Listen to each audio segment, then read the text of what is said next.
Africa is blessed with both human and natural resources, but why are we behind as a continent? Africa had its peculiar civilization before colonialism, and there was an existing form of governance system through monarchical rule and socio-economic activities across the continent before Western powers like the Britain, France, and Portuguese and others invaded Africa to capture its resources.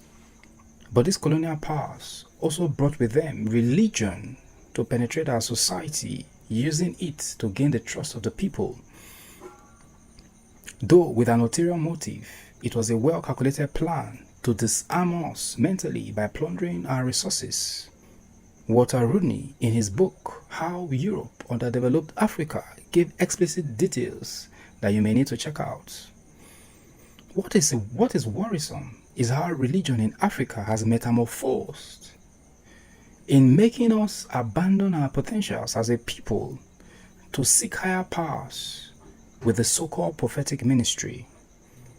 Christianity isn't a religion, and that is why it baffles me how some believers have lost touch with reality in pursuit of prophecies that add no value to their lives.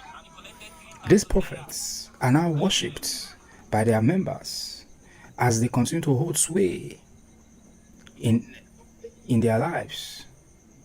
They even sell all manner of spiritual items, enriching themselves, all in the name of prophecy, and yet most of their members struggle in life with the hope that the few they see prospering, which in most cases are doctored or stage managed, but yet hold their man of God in high esteem. Of what good is a prophecy when they are not making much progress? These pastors and prophets build large church auditoriums all in the name of prayers, and yet members are not productive in the larger society. The scripture is clear that in the last days, men will draw many to themselves, like what is happening with many prophetic ministries. In most African countries, worship centers are more than factories. Hence, we depend on productive countries like China for economic survival. This isn't wisdom like the Bible teaches, but these church predators disguising as pastors or prophets are the ones benefiting from this mind game of fake prophecy. Why didn't prophets see COVID-19 coming? What about